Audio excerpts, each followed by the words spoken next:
Bolivar Live, Birding on Bolivar with Winnie and Wyatt is brought to you by Beachy Beatnik Boutique, located at 970 Surfside and Highway 87 in Crystal Beach, Texas. Hey everybody, I'm David with Bolivar Live and welcome to another Birding on Bolivar with Winnie and Wyatt. Today, we've actually come off the mound, I guess you can say, and down to more coastal area. And for the next couple weeks, that's where we're going to be, is down in Port Bolivar and around the Rollover Pass. And today we're at the North Jetties. This isn't just an area for birding, it's also an area for fishing, but the great part is you can watch the birds at home anytime. Because of the Houston Audubon, we have a camera on our website at BolivarPeninsulaTexas.com. When you look under webcams, it's the last one. It says the Audubon Bolivar Flats Cam, and you can actually direct it around. I will say there's about a 30-second delay or 20-second delay, so when you go to operate it, it'll show you if anyone else is operating it, and give it some time. But we've got some preset areas in there where the birds typically hang out, and so you can always see what it's like down here through the live webcam. Winnie, you and I were talking and we looked at a picture from 1930, I think. Yep. A lot of changes have happened here. Yep.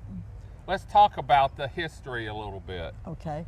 So when explorers found Galveston Bay, they wanted to be able to use it for ships and transportation and importing and stuff, but they found out it was pretty shallow, so they dug a channel, and they dug a channel at the mouth of the bay right out here, and they found out it kept getting silted up, and they had to dredge it out. So they wanted to build jetties to protect the mouth of the bay. In the late 1800s, they built this jetty with rocks from East Texas, right around Marble Falls. West Texas. Is that West Texas? West. Okay, West Texas, around Marble Falls, and they brought the rocks down here by train, and they built a jetty on this side. This is the north jetty, and there's another jetty on the south side. And the jetty made a lot of changes because the sediments now go out the jetty and out to the mouth out there, 5 miles out. But the sediments from the bay, but the other sediments are in the longshore current are stopped by the jetty, and that made the marsh grow out, and you'll be able to see more of that. But that made it so we have marsh, and it made it so that when we have marsh, it's where the fish and the shrimp and the all the little invertebrates grow up, which makes a lot of food. And as we have storms like with Ike and Burl, we're actually gaining ground from about Boyd Road, I think, back this way, if I'm not mistaken. That's right. And the area of the marsh is steadily evolving and growing. Right, it is. It is growing, and there are very few places on the Texas coast where it's growing. Right, right. The birds here, what kind of typical birds are you going to find from here versus some of the other areas, and what nests here? So we have a lot of different birds, primarily our shorebirds and our terns. We have, over the course of a year, we have upwards of about 40 different species of shorebird that will use Bolivar Flats or kind of adjacent areas, and 10 to 15 different species of terns and gulls. They come here for the food. So part of that is the mudflats themselves have a lot of invertebrates in them that the birds are coming and eating. The marsh itself protects a lot of different types of invertebrates and food. And then also a lot of the gulls, they know where the fishermen are. So they come in and get some of the scraps of fish that are either being processed or people cast for bait and throw some of the bait back out. So the birds here, they'll move around a little bit. And one of the unique things about these sort of mudflat ecosystems is that because a lot of it has to do with the tide, over the course of a day, that food availability is going to be a little different, or the amount of food is going to be different. And so sometimes, like today, while we're here, the tide's out pretty far, and so there's a lot of mud flat for those birds to be feeding in. If it were a high tide, some of these birds wouldn't be able to actually get to any of that food, and so they're probably going to go elsewhere. But it's a good place to concentrate a lot of those birds. And you have some kind of birds that'll come in when the tide's out like this, and then you get a whole different group of birds that come in when we have the higher tides typically, don't we? Yes, and a lot of that has to do with here specifically, the way that a lot of the sediment has been deposited and the way that the marsh has grown up. As that tide comes in, it floods the area, particularly on the east side of the jetty, in sort of stages. And so that kind of pulls in a lot of food or inundates areas and makes food accessible within a short period of time. And so you'll get really large flocks of several thousand American avocets and hundreds of American white pelicans that come in, and they're sort of filtering or snapping up small suspended food in the water. When it's a low tide, we mostly have the birds like shorebirds and plovers that have longer beaks that are either probing or snapping up things on the surface. Okay. Time of year. This is one of those areas that you don't have to do it in this, come out here in the spring or the fall. There's really birds out here year round, isn't there? Yes. What kind of different birds are we going to get? Right now we're in the winter, springtime, and then we're going to go into summer. What kind of birds are we going to see now versus maybe this summer? So Bolivar Flats is one of the most important sites on our stretch of coast, and really it's one of the most important sites in all of the Texas coast for migratory shorebirds.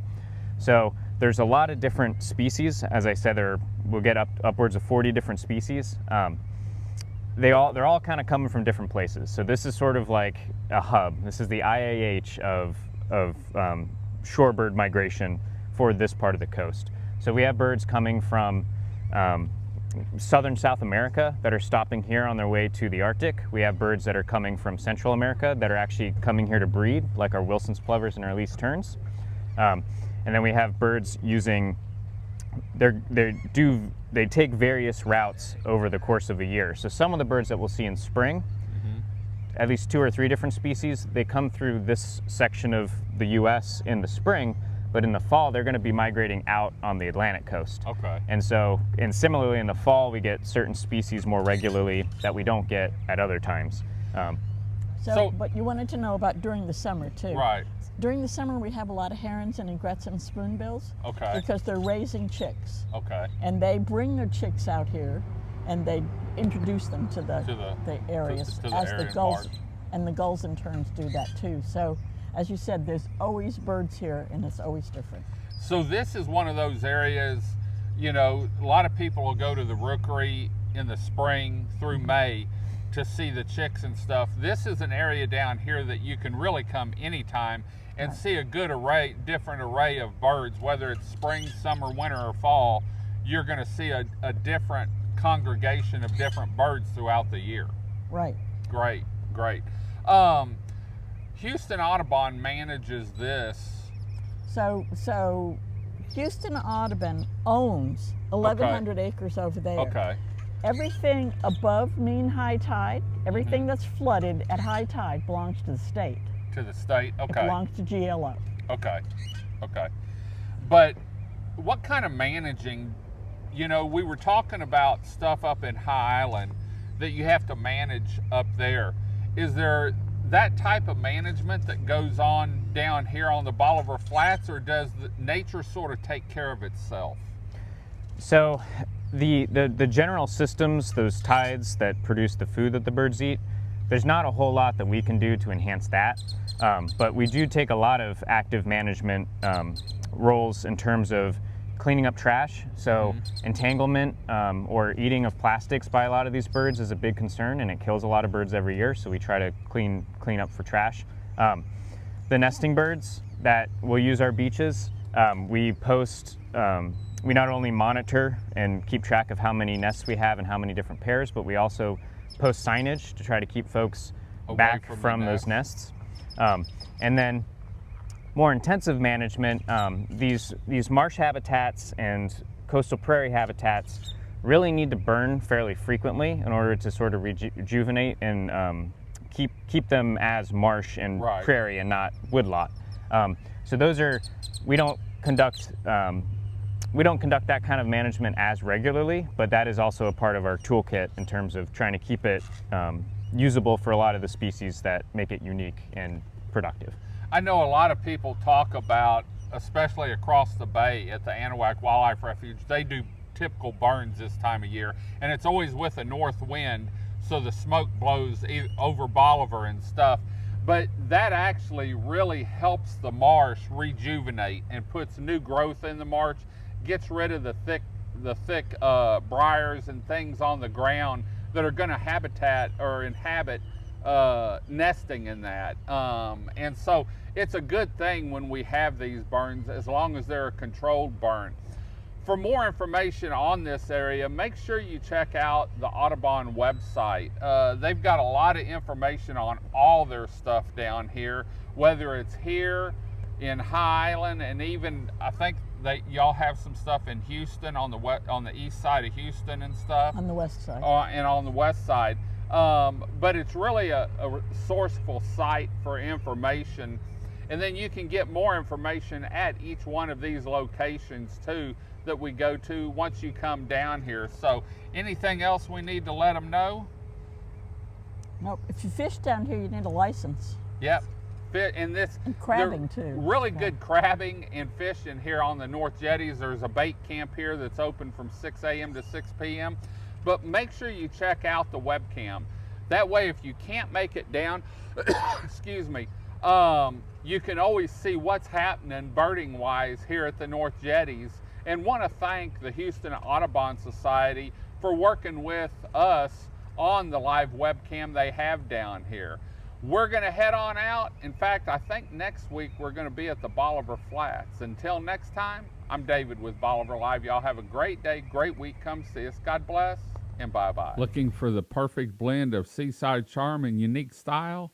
Nestled right here in the heart of Crystal Beach, Texas is Beachy Beatnik Boutique, located at 970 Surfside and Highway 87. Beachy Beatnik Boutique is your coastal fashion haven and jewelry lovers' paradise. Special thank you to Beachy Beatnik Boutique for sponsoring our Spring 2025 Bolivar Live Birding on Bolivar. Video equipment is sponsored by Crystal Beach Decor and More, located at 1959 Highway 87 in Crystal Beach, Texas, and Beachy Beatnik Boutique and Jewelry, located at 970 Surfside and Highway 87 in Crystal Beach, Texas. Thank you to these two businesses for being our 2025 video equipment sponsor for Bolivar Live.